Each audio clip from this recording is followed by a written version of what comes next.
Ejwarta News Network 24/7. Doctor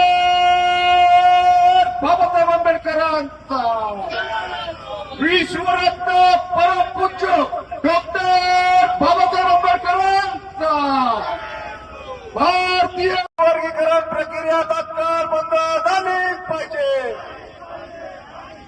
उपवर्गीकरणाची प्रक्रिया तात्काळ बंद झाली पाहिजे.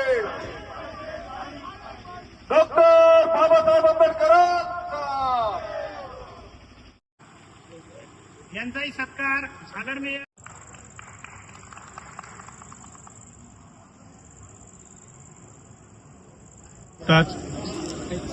आष्टीवरून जो उपवर्गीकरण विरोधात बीडवरून जो उपवर्गीकरण विरोधात लॉंग मार्च या ठिकाणी आलेला आहे.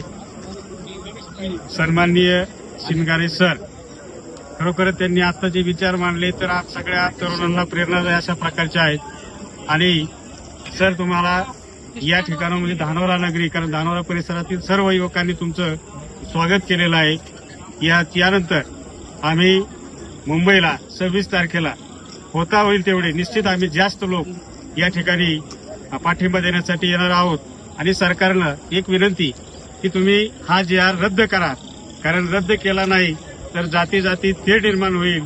त्यामुळं आमची एक विनंती सरकारला की हा GR त्यांनी रद्द करावा. पुन्हा एकदा त्यांचं या ठिकाणी धानोरा आणि धानोरा परिसरामध्ये या धानोरा नगरीमध्ये स्वागत आणि पुढील वाटचाली सुद्धा आम्ही तितक्याच खंबीरपणे त्यांना साथ देऊ, अशा प्रकारची ग्वाही मी त्यांना देतो. हा लॉंग मार्च बीडवरून मुंबईला जात आहे. लॉंग मार्च ज्या उद्देशासाठी आहे तो उद्देश आहे अनुसूचित जाती म्हणजे शेड्यूल कास्टची उपवर्गीकरण करण्याचं शासनानं षडयंत्र सुरू केलेलं आहे. या षडयंत्र हाणून पाडण्यासाठी शेड्यूल कास्टमधल्या 59 जाती एकत्र येऊन हा लॉंग मार्च आयोजित केला आहे. हा लॉंग मार्च 500 किलोमीटर आम्ही चालत पायी जाणार आहोत. बीडवरून मुंबईपर्यंत 17 दिवसाचा हा लॉंग मार्च आहे. पहिल्या दिवशी आम्ही मांजरसुंब्यापर्यंत 20 किलोमीटर चालत आलो. दुसऱ्या दिवशी मांजरसुंब्यावरून पाटोद्यामध्ये 28 किलोमीटर चालत आलो. तिसऱ्या दिवशी पाटोद्यावरून जामखेडपर्यंत 25 किलोमीटर चाललो. चौथ्या दिवशी जामखेडपासून आष्टीपर्यंत आम्ही 18 किलोमीटर चाललो. आणि आज 5वा दिवस आहे. आज आम्ही आष्टीवरून धानोऱ्यात आलो, 22 किलोमीटर चालू. आणि अशा प्रकारे जवळपास 120 किलोमीटरचा प्रवास आतापर्यंत झालेला आहे आमच्या लॉंग मार्चचा. आणि शासन ज्या प्रकारे हे करत आहे, वर्गीकरण करून SC म्हणजे तुकडे पाडण्याचं शासनाचं षडयंत्र आहे. अनुसूचित जातीची जी एकता आहे ही भंग करण्याचं काम शासन करत आहे. त्याच्या विरोधात हा लॉंग मार्च आहे. 1 ऑगस्ट 2024 सुप्रीम कोर्टाने निर्णय दिला आणि राज्याला अधिकार देऊन टाकले सुप्रीम कोर्टाने की तुम्ही SCचं वर्गीकरण करू शकता, शेड्यूल कास्टचं वर्गीकरण करू शकता. ते करू शकता म्हटलेले आहेत, कराच असं नाही म्हटलेले. आणि जर कराच जर म्हटलेले असते तर गुजरातमध्ये वर्गीकरण सुरू नाही आहे, मध्य प्रदेशमध्ये वर्गीकरण सुरू नाही, आपल्या उत्तर प्रदेशमध्ये वर्गीकरण सुरू नाही, वेस्ट बेंगालमध्ये वर्गीकरण सुरू नाही. आणि तिथं भाजपचे राज्य आहे, तिथं तर कुठं वर्गीकरण सुरू नाहीये.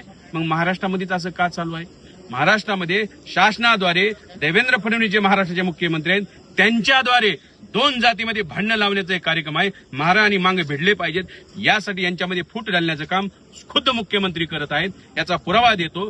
जे कोणी मातंग नेते हे मागणी करत आहेत ते अमित गोरखे असतील, हे भाजपचे विधान परिषदेचे सदस्य आहेत, ते विष्णू कसबे असतील, ते RSSच्या कार्यक्रमात आमच्याकडे फोटो आहेत. म्हणजे भाजप आणि RSSच्या प्रायोजित हा सगळा कार्यक्रम आहे. आणि भांडण लावण्याचा कार्यक्रम आहे. हे हाणून पाडण्यासाठी, एकता अशीच अबाधित ठेवण्यासाठी बाबासाहेबांच्या तत्वज्ञानाचे तुकडे पडू देणार नाहीत. आम्ही त्यासाठी जीवाची बाजी लावायला तयार आहोत. आणि त्यामुळे आम्ही हा लॉंग मार्च सुरू केलेला आहे. काही लोक आम्हाला म्हणालेत की तुम्ही सुप्रीम कोर्टात जायला पाहिजे होतं. ऑलरेडी सुप्रीम कोर्टामध्ये आम्ही 2 याचिका दाखल केल्या होत्या, त्या खारिज झालेल्या आहेत. त्यामुळे सुप्रीम कोर्टाचे दरवाजे बंद आहेत. दुसरा मुद्दा, आमचे 29 आमदार आहेत शेड्यूल कास्टचे, राखीव मतदारसंघातून निवडून जातात. त्या 29 आमदारापैकी एकही तोंड उघडायला तयार नाही, विधानसभेत बोलायला तयार नाही. जर आमदारांनी बोलायचं नाही त्यामुळे आमच्यासमोर कोणताही पर्याय उरला नाही. आम्ही रस्त्यानं चाललेलो आहोत. कारण आता 24 तारखेला पावसाळी अधिवेशन सुरू होणार आहे. अधिवेशनामध्ये या मुद्द्यावर चर्चा होणं अपेक्षित आहे, या मुद्द्यावर निर्णय होणं अपेक्षित आहे. म्हणून आम्ही हा 17 दिवसाचा लॉंग मार्च पायी आमचा चालू आहे. येणाऱ्या 26 तारखेला राजेशाहू महाराजांच्या जयंती दिनी आम्ही आझाद मैदानावर पोहोचणार आहोत. शासनानं आमची आझाद मैदानाची परवानगी नाकारलेली आहे, परंतु तुमच्या परवानगीनं आमचं आंदोलन राहणार नाही. आमचे हक्काधिकार जर नाकारताल तर आम्ही 10 लाखाचं निळं वादळ मुंबईमध्ये येणार आहे. संपूर्ण महाराष्ट्रातून लोक 26 तारखेला मुंबईमध्ये पोहोचत आहेत. आझाद मैदानावर पोहोचत आहेत। या लॉंग मार्चमध्ये लोकांमध्ये जागृती होत आहे, संघर्ष सुरू आहे आणि शासनाने हे वेळीच आम्हाला तिथं जाऊन पायी चलत जाण्याची दररोज 22, 25, 28 किलोमीटर चालण्याची हौस नाहीये। आम्हाला लेकरं बाळ आहेत, बायको आहेत, सगळं मायबाप आहेत, सगळ्या गोष्टी आहेत, पण आम्ही सोडून यासाठी आहोत की बाबासाहेबांच्या विचारांना हे सरकार बाबासाहेबांच्या तत्वाला डावलून हे सगळं करत आहे, ते हाणून पाडण्यासाठी आणि शेड्यूल कास्टची एकता अबाधित राहण्यासाठी हा लॉंग मार्च आहे। जर शासनानं वर्गीकरण करण्याची प्रक्रिया तात्काळ जर थांबवली, आता जरी जी आर काढला तर आम्ही धारणेवर परत बीडला वापस जाऊ, उद्या जर काढला तर नगरहून वापस जाऊ। आम्हाला तिथं जाऊन फोटो सेशनसाठी हे चालू नाही, हे नेतेगिरीसाठी चालू नाही। आमचा जो अधिकार आहे, बाबासाहेबांनी जे प्रचंड मेहनतीने मिळवून दिलेले आमचे जे अधिकार आहेत ते अबाधित ठेवण्यासाठी आमचा संघर्ष आहे आणि त्यासाठी आता हे आम्ही धानोऱ्यात आलेलो आहोत। धानोऱ्यामध्ये आता कार्यक्रम होईल आणि सकाळी आम्ही इथून नगरकडे प्रस्थान करणार आहोत। हमेशा सच के साथ